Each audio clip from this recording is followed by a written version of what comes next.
La nuit était tombée sur Madrid, mais l'atmosphère n'avait rien d'apaisant. Le Real venait de s'incliner lourdement, humilié 4-0 par le Paris Saint-Germain dans un match historique de la Coupe du Monde des clubs.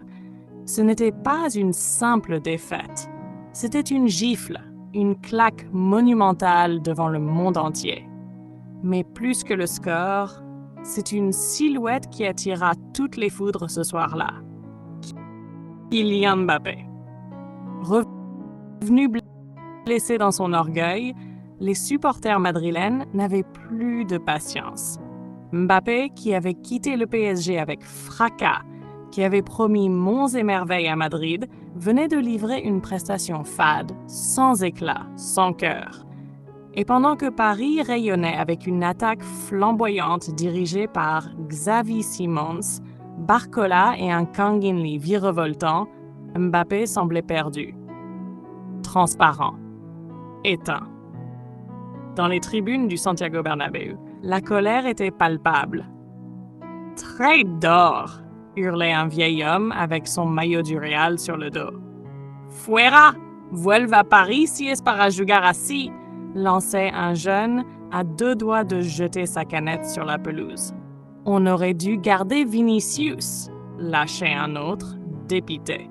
Les insultes fusaient en espagnol, en français, parfois même en anglais. Twitter explosait de critiques. Des vidéos de ces ratés tournaient déjà sur TikTok, montées sur des musiques moqueuses. Même les médias espagnols d'habitude si prudents lâchaient leur coup. Mbappé, le fantôme du Bernabéu, titrait Marca. Une trahison sur le terrain, écrivait AS. Florentino s'est fait berner, criait une présentatrice en direct sur El Chiringuito. Kylian, lui, marchait lentement vers les vestiaires, la tête basse. Il avait tout entendu.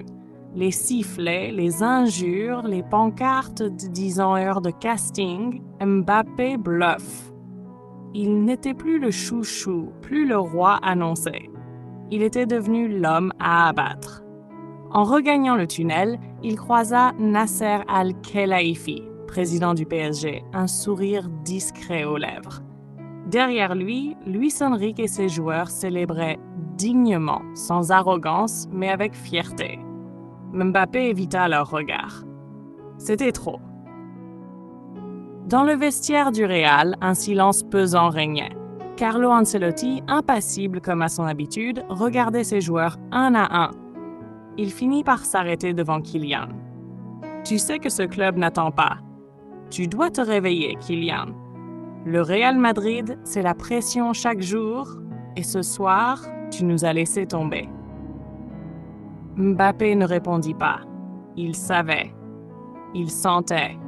Il n'avait plus l'excuse de l'adaptation. Il n'était plus le jeune prodige de Bondy. Il était la star, le transfert record, le joueur censé faire la différence.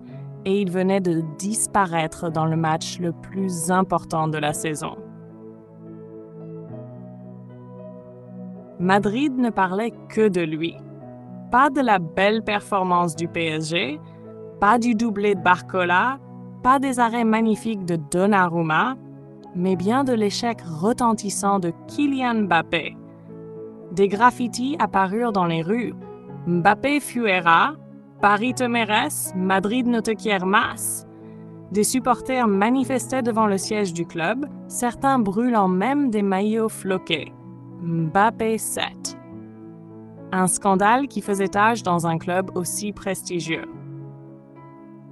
Pendant ce temps à Paris, le Parc des Princes vibrait encore de la victoire.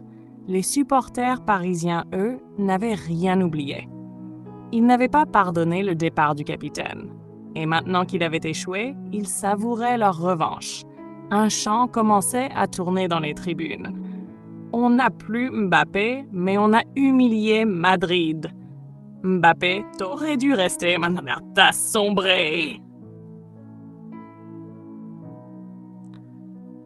Les réseaux sociaux français s'enflammaient. Mbappé a quitté les rois pour devenir un pion. Des influenceurs comme Mohamed Eni postaient des vidéos moqueuses. Regardez le Mbappé, il voulait la Champions League. Il a pris 4-0 par ses anciens collègues. Quelle honte! Chez lui, seul dans sa luxueuse maison madrilène, Kylian fixait son téléphone. Les messages de haine s'enchaînaient. Même certains de ses anciens coéquipiers du PSG avaient leaké des publications moqueuses. Il tomba sur une vidéo où Marquinhos célébrait avec une banderole « Le vrai roi est resté à Paris ». Mbappé jeta son téléphone contre le mur. Il n'en pouvait plus. Il avait tout fait pour ce transfert. Il avait rêvé du Real enfant.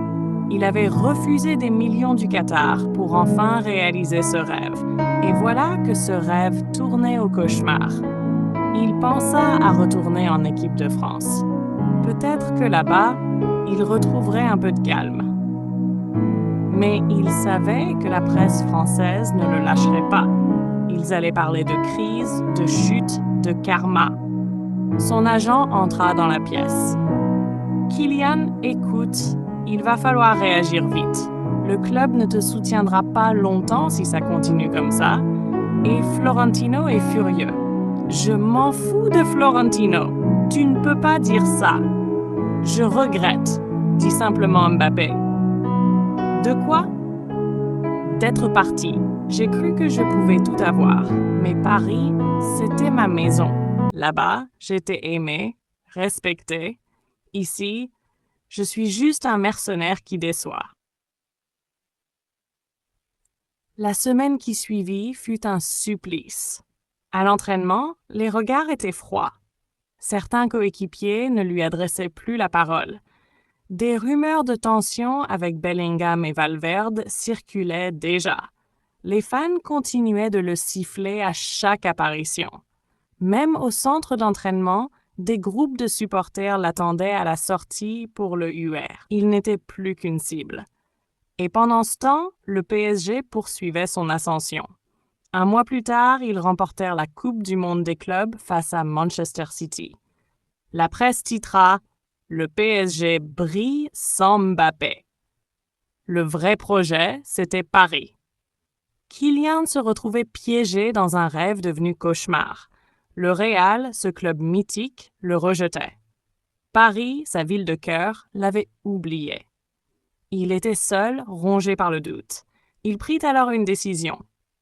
Demander un rendez-vous avec Florentino Pérez. Il voulait parler. Il voulait parler de son avenir, de sa place, de la possibilité de partir. Mais dans son regard, il n'y avait plus l'arrogance du champion. Il n'y avait plus la lumière du Golden Boy. Il n'y avait que l'ombre d'un homme qui avait tout misé et tout perdu.